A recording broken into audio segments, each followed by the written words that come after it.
এখন আমরা এমন এক পৃথিবীতে বাস করছি যেখানে কোনো কিছু সম্বন্ধে ইনফরমেশন চাইতে গেলে একটা নয় হাজারটা পাওয়া যায়। শুধু প্রয়োজন একটু ইন্টারনেট আর ইউটিউবে সার্চ করা, সঙ্গে সঙ্গে বিভিন্ন চ্যানেল থেকে বিভিন্ন ইনফরমেশন আমরা গ্যাদার করতে পারি। কিন্তু প্রবলেমটা হয় এটাই যে বিভিন্ন চ্যানেল নিজের মতবাদ দিয়ে থাকে বিভিন্ন বিষয়ের ওপর, এবং একটা বিষয়ের ওপর তারা বিভিন্ন মতবাদ দিয়ে থাকে বিভিন্ন চ্যানেল। কোনটা ঠিক কোনটা বেঠিক সেটা আমরা চুজ করতে খুব আমাদের প্রবলেম হয়, এবং সবথেকে প্রবলেম যেটা বেশি হয় বিভিন্ন জনের কাছে বিভিন্ন মতবাদ শুনে আমাদের মাইন্ডটা পাজলড হয়ে যায় এবং এতটা বেশি ইরিটেট হয়ে যায় আমরা বুঝতে পারি না কি করব বা কোনটা নেব আর কোনটা সঠিক। Hello everyone, this is Ivy. Welcome back to my channel. ইসাস ডায়েরিজের একটা নতুন সকালে তোমাদের সকলকে ওয়ার্ম ওয়েলকাম জানাই। এখনকার ফাস্ট ওয়ার্ল্ডে সমস্ত কিছু আমরা ফাস্ট করে থাকি, এবং সেই মতো জায়গায় গিয়ে নিজের মাথাটাকে শান্ত রাখা এবং পরিস্থিতির সঙ্গে মিলিয়ে চলাটাই একটা বিশাল বড় চ্যালেঞ্জ হয়ে দাঁড়ায়। আমার মনে হয় তাই, কারণ প্রত্যেকটা ক্ষেত্রে আমরা চেষ্টা করি ফাস্ট কাজ করা, সুতরাং ডিসিশন নেওয়ার ক্ষেত্রে আমরা খুব ফাস্ট নিয়ে থাকি। বুঝতে পারি না কোনটা সঠিক বা কোনটা বেঠিক, যেটা যে মুহূর্তে ঠিক মনে হয় তখন চট করে সেটাই করে নিই। মেয়েদের স্কুলে মোল্ডিং টাফের একটা কম্পিটিশন ছিল। এইটা যেটা আমার মেয়ের হাতে রয়েছে এটাকে বলে ক্লে।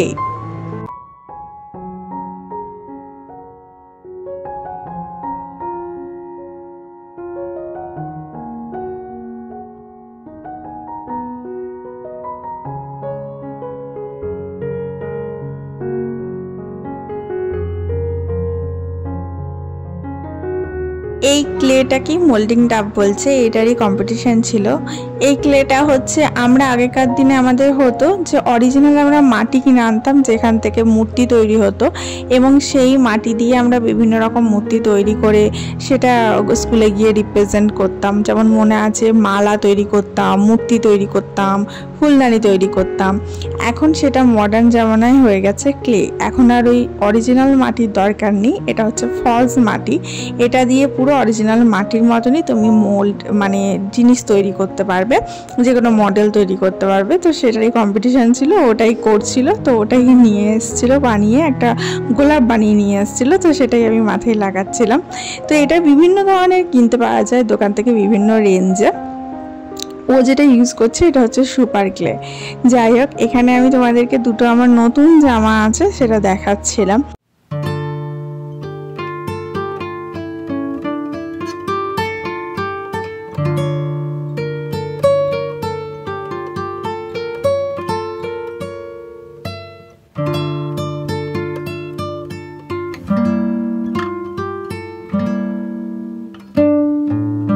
এটা একটা ম্যাক্সি কিনেছিলাম নতুন, এটা একদম স্লিভলেস, আর এই জিনিসটা হচ্ছে খুব কটনের ডিসিএম কাপড় যেটা বলে সেটার উপরে।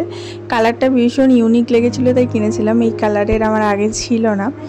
এবং এটা আর একটা দেখাচ্ছি, ওয়েট। এটা হচ্ছে হাফ নাইটি যেগুলো বলে সেটা। এটা হচ্ছে তোমার এই কাজটাকে কি খুঁজছে না কাজ, গুজরাটি না কি কাজ বলে আমি ঠিক জানা নেই। তো সেই কাজের ওপরে এটা আমাকে আমার মা গিফট করেছিল। এটা খুব সুন্দর ডিজাইনটা, হাফ নাইটি, আর হাতের কাছে পায়ের কাছে খুব সুন্দর লেসের মতো ডিজাইন করা আছে, সামনে একটা সুন্দর নট করা আছে, দেখতে বেশ ভাল লাগে। আর তোমরা সবাই বলো ইয়েলো কালারটা নাকি আমাকে খুব স্যুট করে।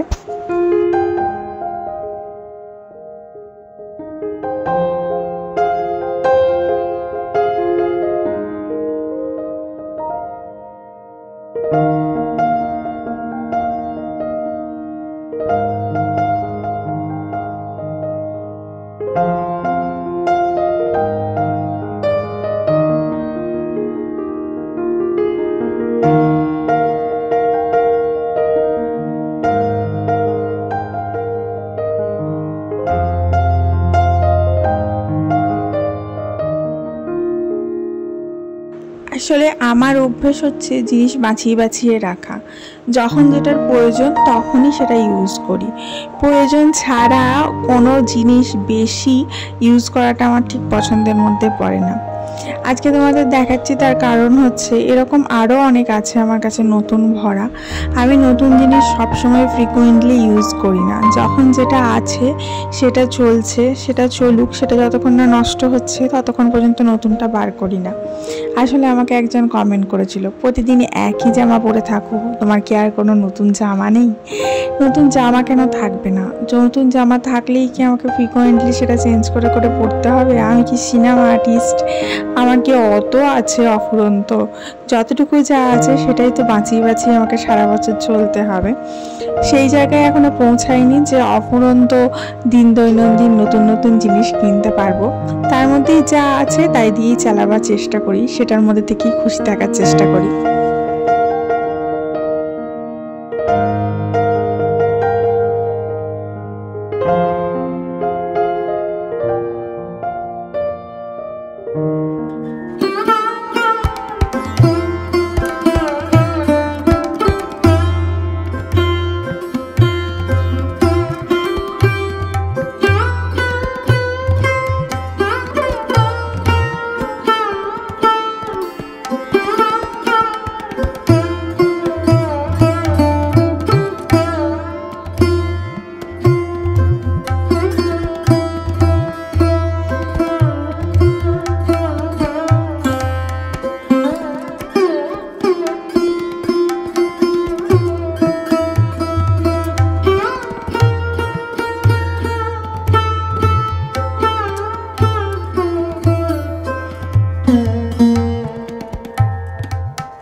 আসলে আমাদের বাঙালিদের কালচারের মধ্যে পড়ে যে আমরা বছরে দুবার নতুন জিনিসপত্র কিনি।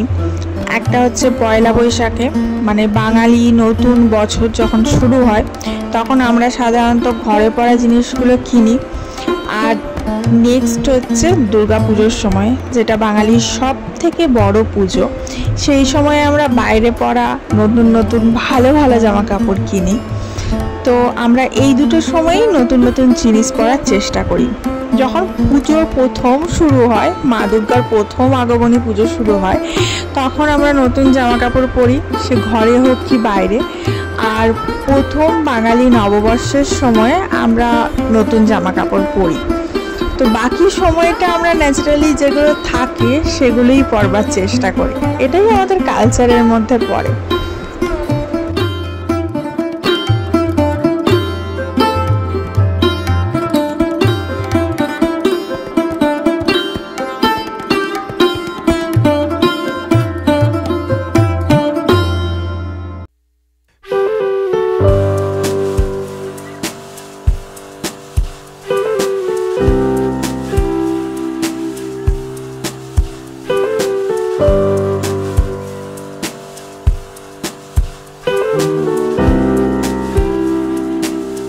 একটু কাঁচা হলুদ পেস্ট করলাম। একটা কমেন্ট পেয়েছি, একজন কমেন্ট করেছে, দিদি তুমি ফেস প্যাক লাগাচ্ছ না, ফেস প্যাক লাগাও। তো বেশ কিছুদিন সত্যিই আমার ফেস প্যাক লাগানো হয়নি, বানানোও হয়নি। তো আজকে আর শরীর ঝাড়ামারা দিয়ে আমি ভেবেছি না ফেস প্যাকটাকে বানাই। অন্য মানুষ যারা আমার সাথে জড়িত রয়েছে, এই ফ্যামিলির মেম্বার হয়ে রয়েছে, তারাও আমার জন্য চিন্তিত, দেখে খুব ভালো লাগলো। তো আমি কাঁচা হলুদটাকে বাটলাম, তো ওটার মধ্যে ফেস প্যাক বানিয়ে লাগাবো। আর এখন সবজি কটা কাটতে বসে গেছি। সাধারণত ফেস প্যাকটা আমি তখন লাগাই চান করতে যাওয়ার আগে, যখন একটুখানি আমি ফ্যানের হাওয়ায় দাঁড়িয়ে দাঁড়িয়ে বাসন টাসন ধুই, তার আগে লাগাই। আর ফ্যানের হাওয়ায় দাঁড়িয়ে যখন বাসন ধুই তখন মুখটা শুকিয়ে যায়, এবং তার ফলে চান করতে যাওয়ার সময় মুখটা ধুয়ে নিতে পারি ইজিলি। আর খুব আগে থাকতে লাগালে যদি ঘরে হঠাৎ কেউ চলে আসে বা পাশের বাড়িতে কেউ যদি ডাকলো, বা ধরো সামথিং লাইক দ্যাট, বা ধরো কোনো ভিডিও কল এলো বা কিছু, তখন খুব অস্বস্তিতে পড়তে হয়। মুখের মধ্যে এত কিছু লাগিয়ে রেখেছি, দেখে ঠিক মনে হবে গোবর লেপে রেখেছি। আর তার মধ্যে অন্য মানুষের সামনে যেতে নিজেরও অস্বস্তি হয় এবং তারও খারাপ লাগে।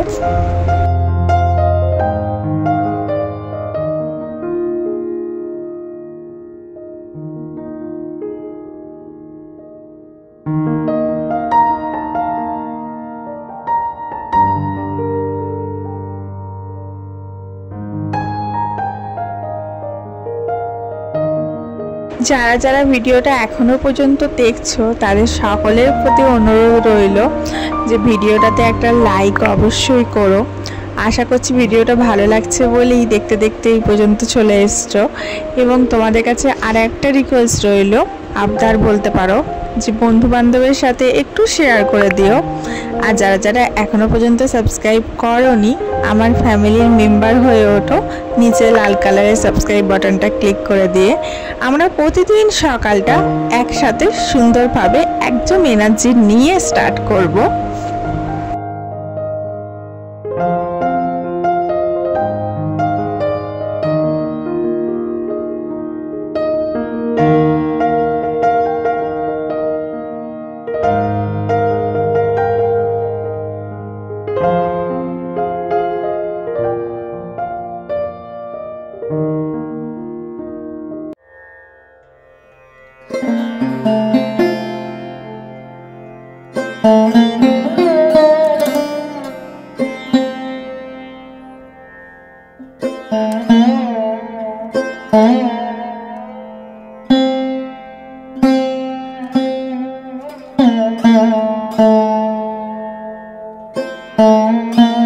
আমার মনে হয় প্রত্যেকটা সংসার সুন্দর থাকে এবং প্রত্যেকটা সংসারে আর্থিক সমৃদ্ধিটা খুব ভালোভাবে দেখা যায় তখনই যদি সংসারটা খুব ভালোভাবে পরিষ্কার পরিচ্ছন্ন রাখা হয়। এটাকে একটা হেলদি ক্লিনিং হ্যাবিটসও বলা যেতে পারে। সবজি নিয়ে এসেছিল হাজব্যান্ড মশাই। এখানে রয়েছে লঙ্কা, টমেটো, আর এখানে অনেক ধরনের সবজি রয়েছে। সব এগুলো ধুয়ে ব্যালকনিতে দিয়ে দিলাম, জল ঝরে যাবে, শুকিয়ে গেলে সন্ধ্যাবেলার দিকে আস্তে আস্তে ফ্রিজে তুলে রাখবো।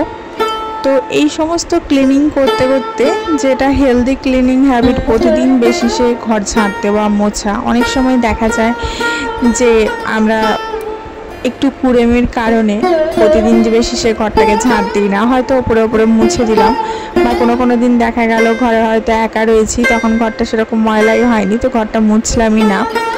এরকম অনেক হ্যাবিট অনেকজনের মধ্যে থাকে। তো আমার মনে হয় প্রতিদিন বেশি সে ঘর ঝাঁট দেওয়া, মোছা এবং প্রতিদিন বেশি সে ঘরটাকে ক্লিন রাখা, এটার মধ্য দিয়েই কিন্তু ঘরের লক্ষ্মী বসবাস করে। এটা একটা হেলদি ক্লিনিং হ্যাবিটের মধ্যে পড়ে এবং এটা প্রত্যেকটা সংসারের মধ্যে আর্থিক সমৃদ্ধিটাও বৃদ্ধি করে।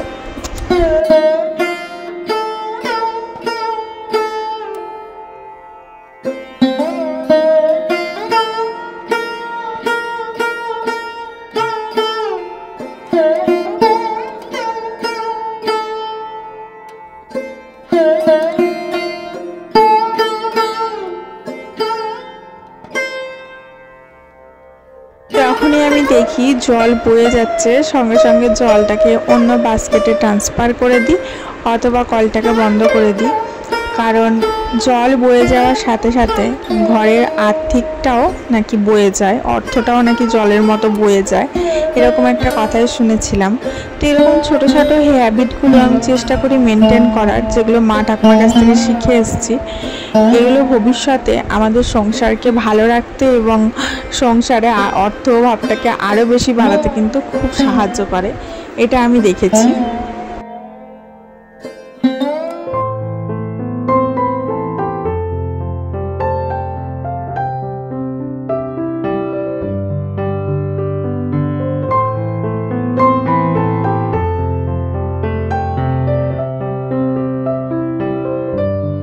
আজকে একটু চিকেন কষা হয়েছিল।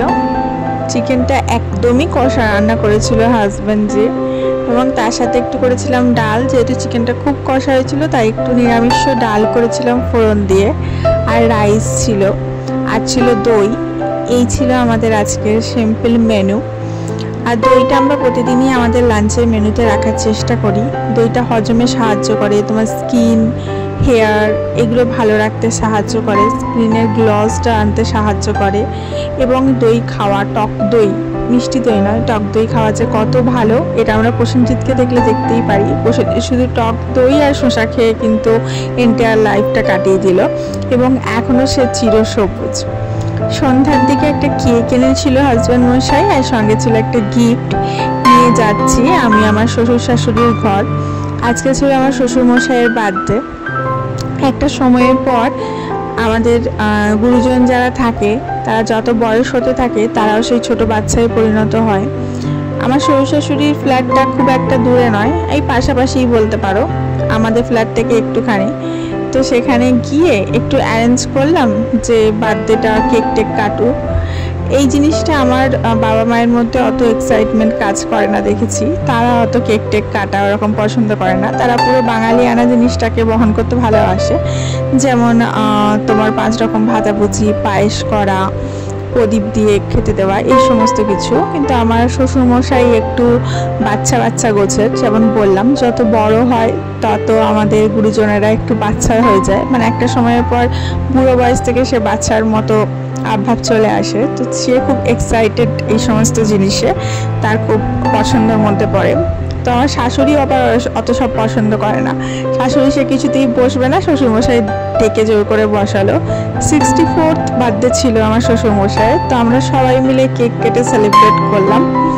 আমি আবার অন্য কারোর মতো নই যে কেক খাওয়াবো না বা এরকম নয়, একদমই ফ্রেন্ডলিভাবে আমি মিশি আমার শ্বশুর শাশুড়ির সাথে।